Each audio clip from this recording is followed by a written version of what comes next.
Okay, let's keep going. I think we're at question 40 now. So we have these radical equations. We want to solve these radical equations. And what do? We square both sides, right? To get rid of radical sign, we want to square it. But when we square, sometimes it causes extraneous roots. So once we finish, we find the solutions, we have to go back to check the solutions, if it's true solution or extraneous solution. Extraneous solution means it caused by when we square this, because when we square, we can change the negative number to be a positive number. So perfect squares, right? So when we square this one, the first one square root cancel each other. So we get x plus 6, right? Then plus 2 times, we still have a square root because the middle term will multiply those two. That's a product of those two. That's x plus 6 times 2 minus x. 2 times of this, right? Then plus the square root of 2 minus x, that's a 2 minus x. And the right-hand side, we have 4 squared, which is 16. Right, we have x minus x, so those two canceled. We have 6 plus 2, we have 8. 8, we like to move to the other side. Right, we minus 8 on both sides, so no more 8. So this side, we only have 2 square root of this term left. And the other side, 16 minus 8, we have 8. Then we need to get rid of this square root. We're going to square again. But before we square, we want to get rid of this 2. So we divide both sides by 2. Divide both sides by 2. This side, we just have this radical of x plus 6, 2 minus x, right? And the radical sign. Then 8 divided by 2, we get a 4 again. So now we need to square second time. Square second time. Square root cancel each other. We get x plus 6, 2 minus x equals to 4 squared, which is 16. Right.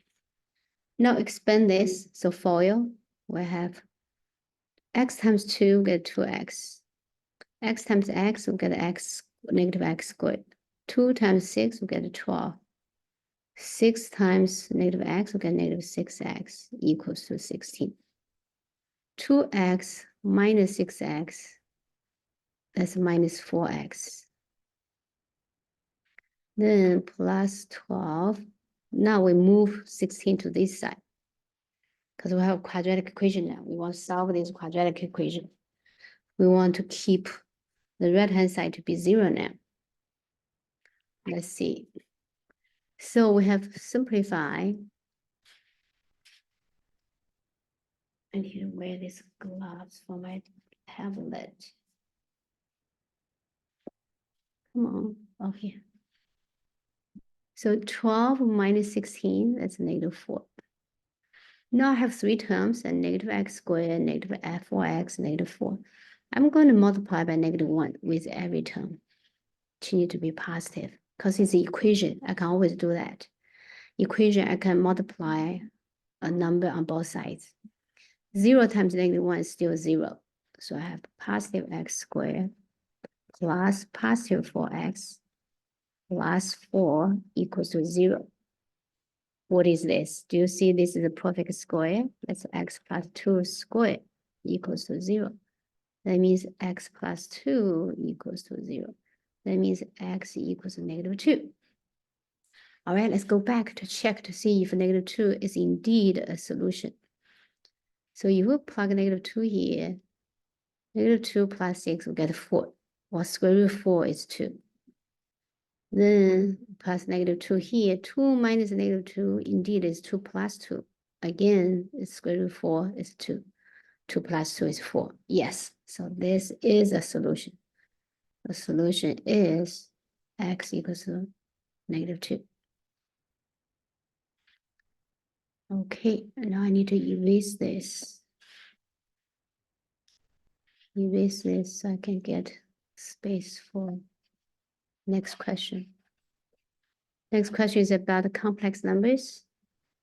Complex numbers, we have a real number part, and then we have imaginary part.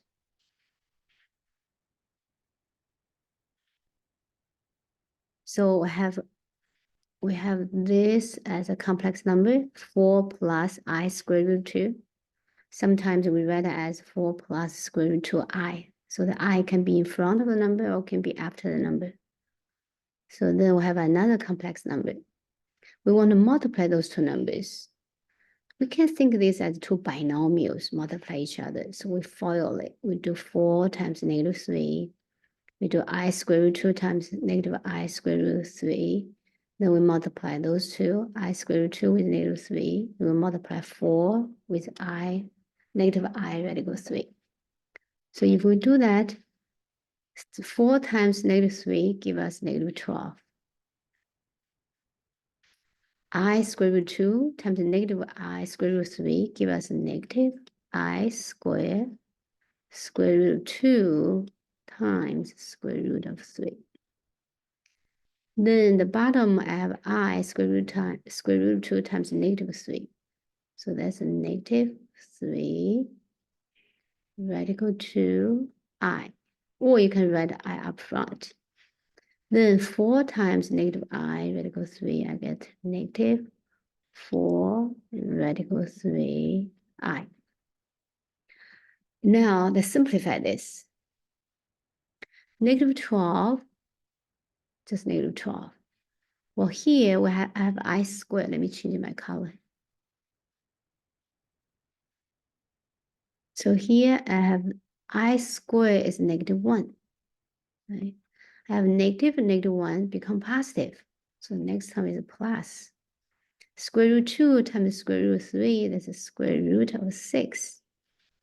Then here I have negative 3 radical 2i, and minus this I. See, this is my imaginary part. So I'm going to put it inside the parentheses.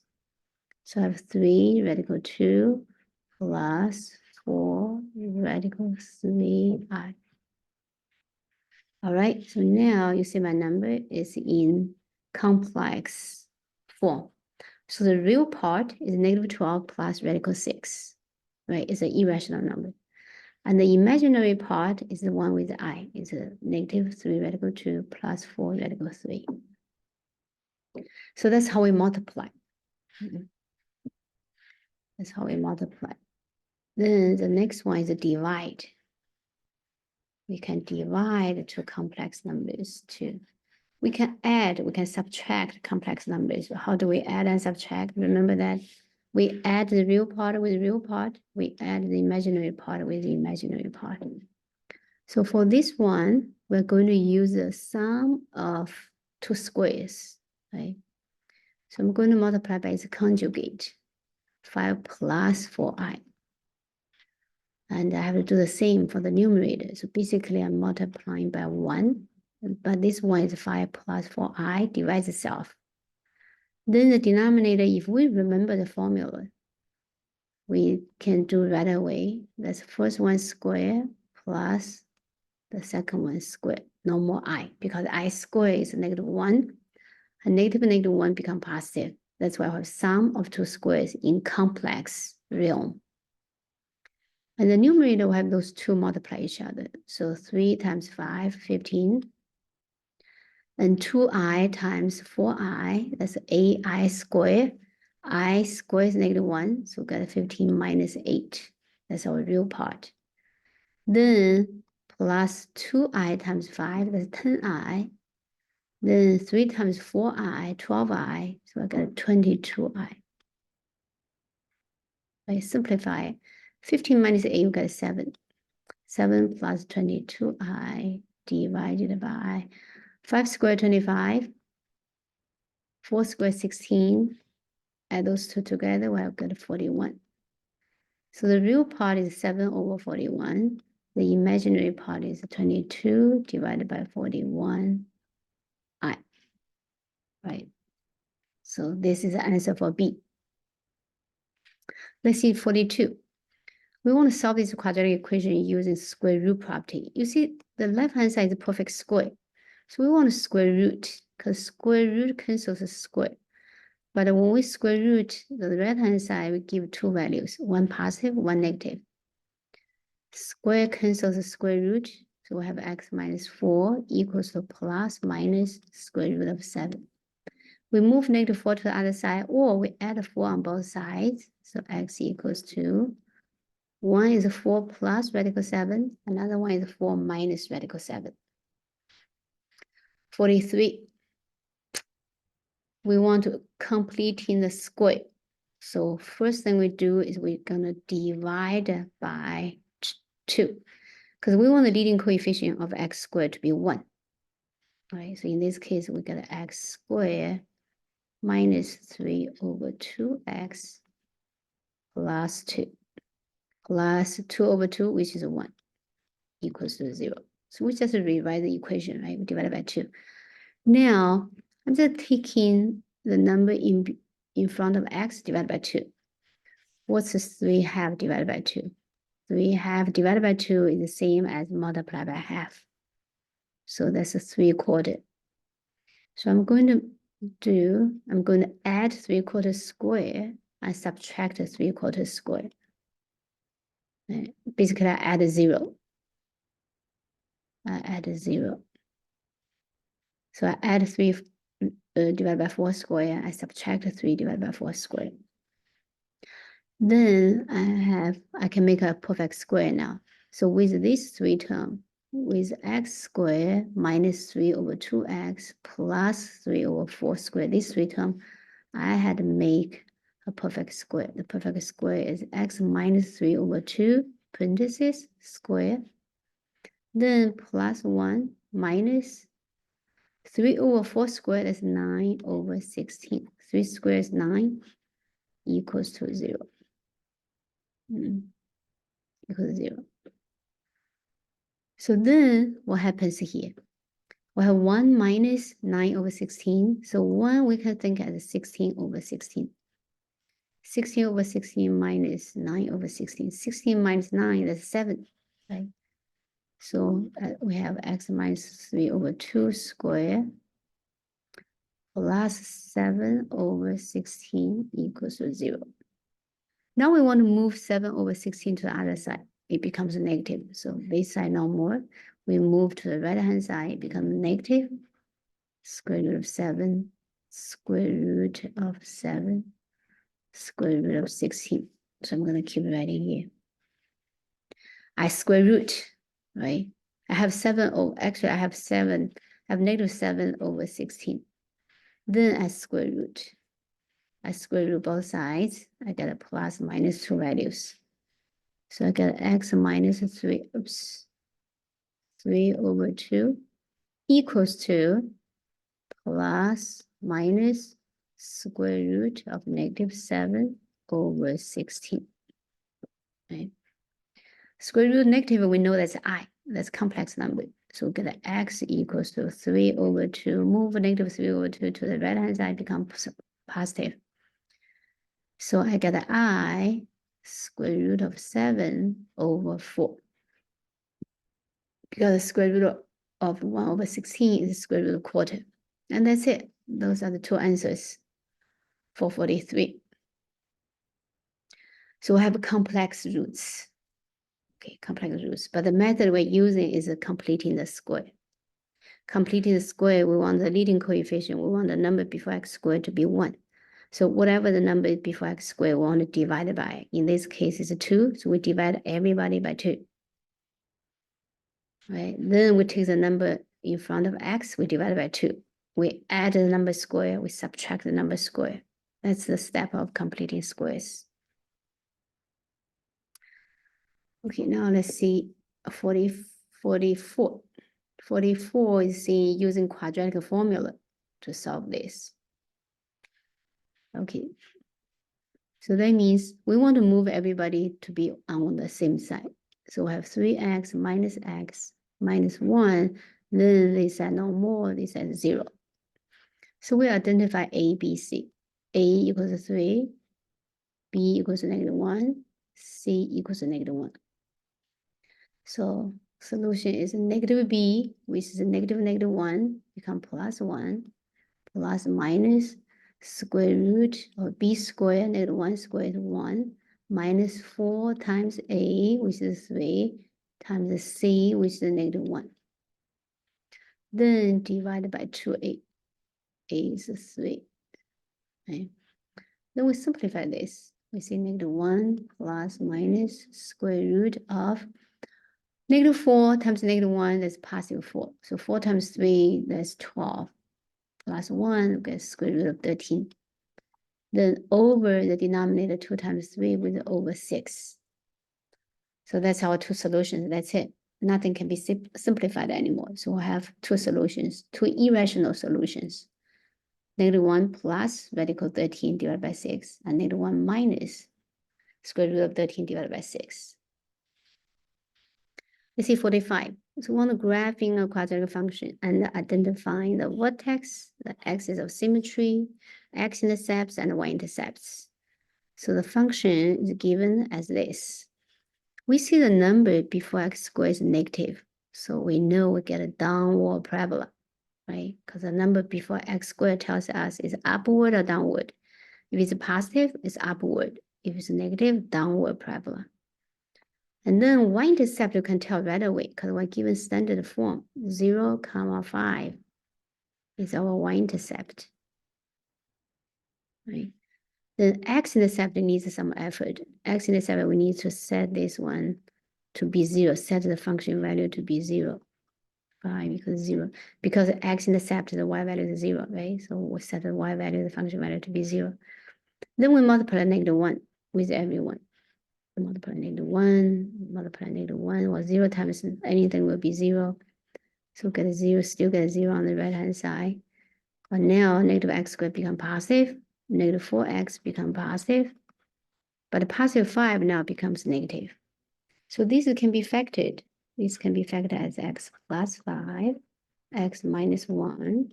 And then we have two solutions. X equals negative 5 and positive 1. So we have two x-intercepts. So x-intercept, remember intercept is a point, negative 5, 0, and 1, 0. So y-intercept is 0, 5. What else do we need? We need the axis of symmetry. Axis of symmetry, x value equals negative b over 2a. b is negative 1 over 2a, a is 3. Negative and negative become positive, so we get a 1 over 6. That means if we graph, let me see if I can, this is big enough. Okay. So let's see, this is a 1 over 6.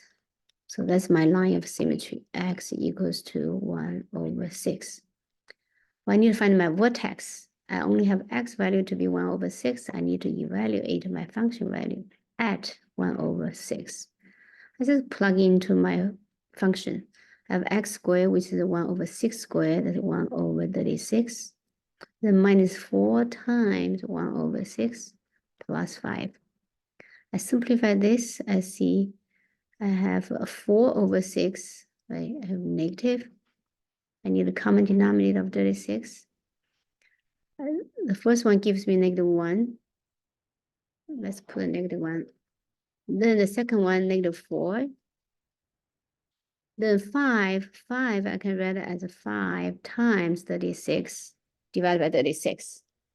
What's 5 times 36? 5 times 6, 30. Carry on 3. 3 times 5, 15, 180. So I get a plus 180. I simplify this a little bit. Negative 1 minus 4, that's negative 5. Negative 5 plus 180, that's 175. So 175 divided by 36. So this is about, let's see, 4, right? 4 point something. 4 point something. But, we just need to know 4 point something. So let's see. Let's see, this is just a number. So we write number here, 175 divided by 36, right? It's this point here. Then our y-intercept is 0, 5. right? Oh, actually 5, 3 times 5. Yeah, this is 5 point something. It has to be 5 point something. Then 5 is a little bit lower, somewhere here, right? Then our x-intercept is 1 comma 0. 1 comma, so this is a negative, so here is negative 1 over 6. So 1 is probably somewhere here. 1 comma 0 and negative 5 comma 0. Negative 5 comma 0 is off my chart. It's off my chart somewhere. And that's it. You don't have to really write down the increment. You write down the important numbers on your graph. Because some numbers could be very difficult to write on the increment. So if you write down other increment like 0, 1, 2, it's gonna be very difficult for you to make a precise of difficult numbers like 175 divided by 36. So what you want to do is you only want to mark those numbers you need on the graph. So in that case, whatever the increment you want to be, it is. All right, so let's keep going. Why it doesn't move? Okay. So now this is 6 live application now. So I need to erase something.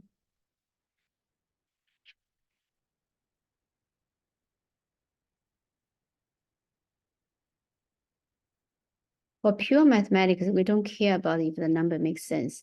But for live applications, because it's for reality, we have to be sure the numbers, the solutions make sense. We have to carry on the units. Let's see this one. Let's see 8. I need to change to be my pen. 8 is saying the owner of a ranch decides to enclose a rectangular region. Automatically, our head think about a rectangular region with 140 feet of fencing. Okay, what's this given to us? It's given us the perimeter of this rectangle. Then to help the fencing cover more land, he plans to use one side of his barn as part of the enclosed region, which means that this is the one side of the barn, this side. What is the maximum area of the rancher can enclose? So what is given here? This given here is the fencing only for 3 sides. Let's call this W width, this W width, this side L. So the first equation we can make is 2 sides, 2 width plus 1 L equals to how long the fencing is, which is 140 feet. Right. We want to have maximum area. How do we find, let me write it here. How do we find the area of a rectangle? Length times width, right? We want to make this area function. That means we need to eliminate one variable. Either we get rid of L or we need to get rid of W. So let's come back here. So this equation I can rewrite as L equals to 140 minus 2W, right? So I can substitute this L into this equation. By doing so, I can make a function in terms of W. So L is 140 minus 2W, then times width. You see only one variable, L is eliminated. No more L. So only one variable. So that we have made an equation. So we distribute this W inside, we have 140W minus 2W squared. Do you recognize this? Let's write in order. There's a downward parabola, right? There's a downward parabola.